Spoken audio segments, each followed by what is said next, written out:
예, 우리가 견성한다 했을 때 견성을 이성적으로 견성하느냐 감성적으로 견성하느냐 했을 때 제가 생각할 때는 이성이 아니고 감성으로 견성이 이루어진다 저는 이렇게 봅니다. 왜?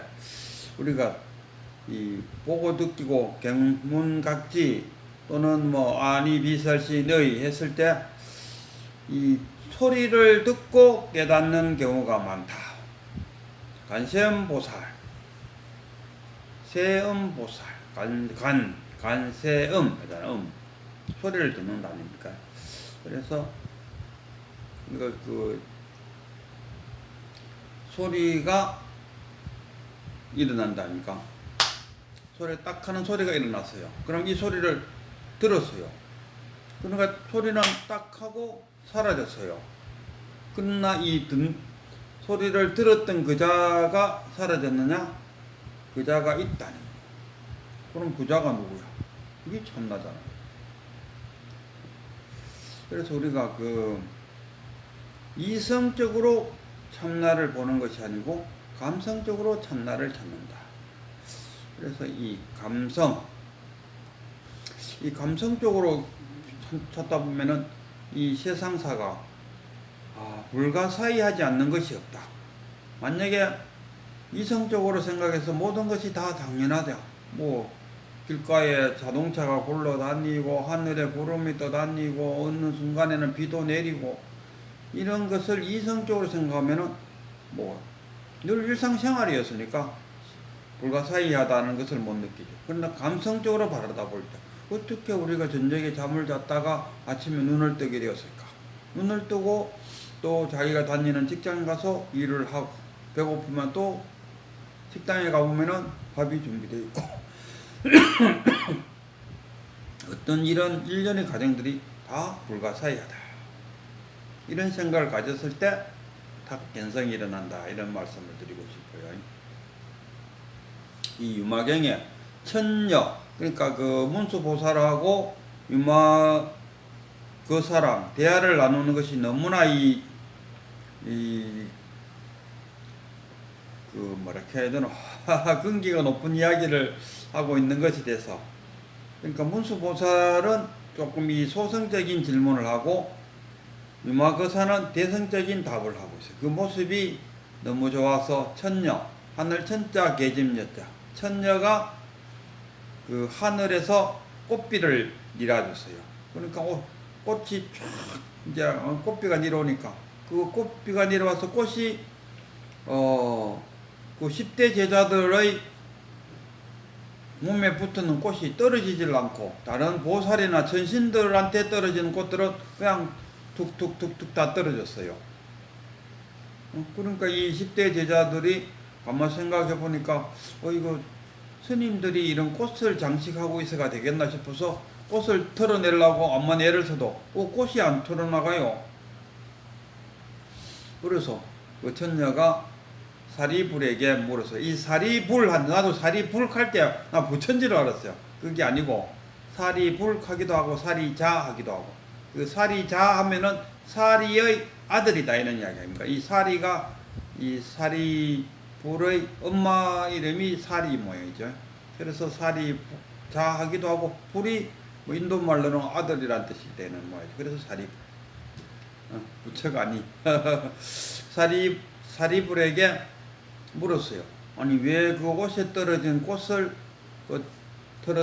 떨구어 내려고 했습니까? 하니까 사리불이 이거는 여법하지가 않다.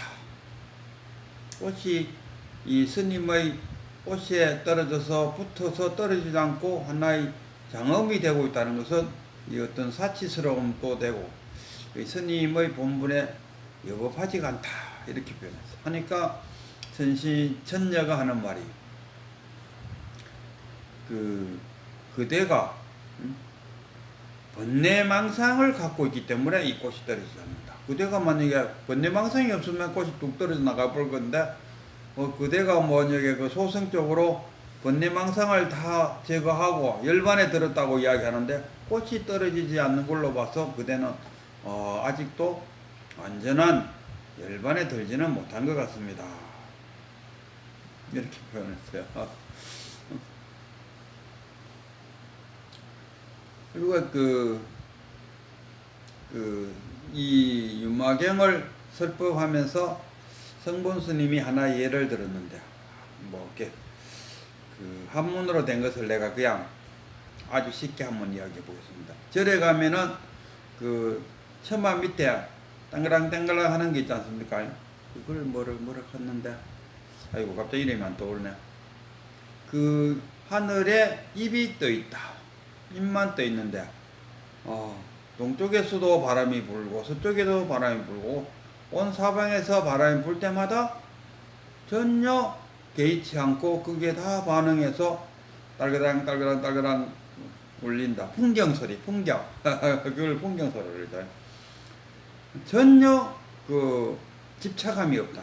어떤 바람이 불어와도 그냥 흔들려 줄 뿐이지. 그러니까 뭡니까? 이 하늘에 떠 있는 이 풍경도 해탈되는 상태다. 아무런 느낌이 없다. 그대들도 옷이 붙었다 한들 아무런 느낌이 없다.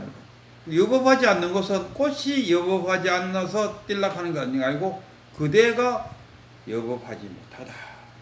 우리가 죽음에 대한 두려움도 뭡니까? 죽음에 대한 두려움을 가짐으로써 거기에 경계가 생기는 거예요. 육경이 생긴 육경이 뭐 안니비설신의 아니고 육경이 뭐야? 안니비설신의는 육근이고 육경이 또 갑자기 안 떠오르니까 하여튼 경계가 생긴다 이런 이야기입니다. 그래서 죽음에 대한 두려움이 없으면은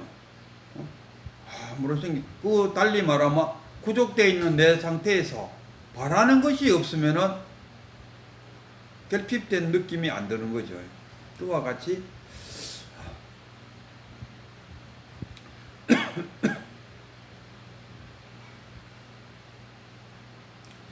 그리고 또 이제 그렇게 딱 하니까 이 사리자가 천녀로부터 한 방 맞았는 같은 느낌은. 그래서 물어봤어요. 천녀는 이 유마 거사의 방에 얼마나 있었습니까? 그러니까 이 천녀가 그대가 해탈했을 때부터 여기 있었습니다. 이래대. 그럼 그 천녀가 잘못 알아들었네요. 다 한 번 더 물었어요. 한 번 더 물으니까 이 천녀가 사리자여 그대는 언제 해탈했습니까? 그 천녀가 언제부터 여기 있었냐 하니까 도로 물었다 아닙니까? 그대는 언제부터 해탈했느냐? 그럼 언제부터 해탈했느냐 하니까 해탈에 대해서 말로 표현을 못한다 아닙니까? 개구즉착이라는 그 생각이 들었어. 그래서 말로 표현을 못하니까 또 천녀가 물었어요. 언어 문자를 통해서 표현 못할 것 같으면은 그건 해탈한 것이 아니죠.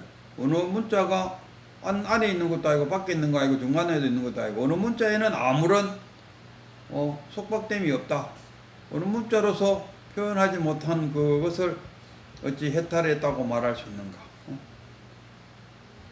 우리가 그렇잖아요. 그거를 어떻게 말로 해? 오직 이것뿐입니다. 오직 이것뿐입니다 하는데 언어 문자로서 표현이 돼요. 그거 우리가 저는 그냥 과감하게 저는 견성했다 이야기합니다. 견성했다 하면 견성했다에 집착된 속박된. 그러니까 이 사리자가 언제 해탈했느냐 할 때 해탈을 이야기하려고 하니까 말로 하면은 뭔가가 개고측책이 일어날까 싶어서 말을 못한다. 그러면은 이 사리자는 지금 어느 문자에 지금 속박되어 있는, 오히려 거기에 구속되어 있는 상태죠.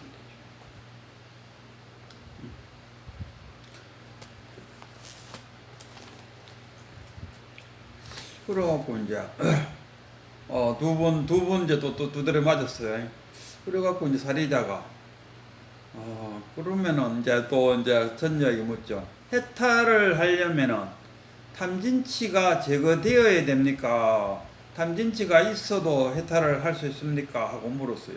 그러니까 천녀가 하는 말이 부처님께서는 근기가 낮은 자에게는 탐진치가 제거되어야 해탈할 수 있다고 본문에서 말하고, 이게 소성적인 이야기잖아요. 소성자들에게는 탐진치가 제거되어져야 열반에 들 수 있다, 이렇게 이야기하고, 그러나 근기가 높은 그 최상승의 법문을 들을 수 있는 사람들, 대성적인 사람들에게는 탐진치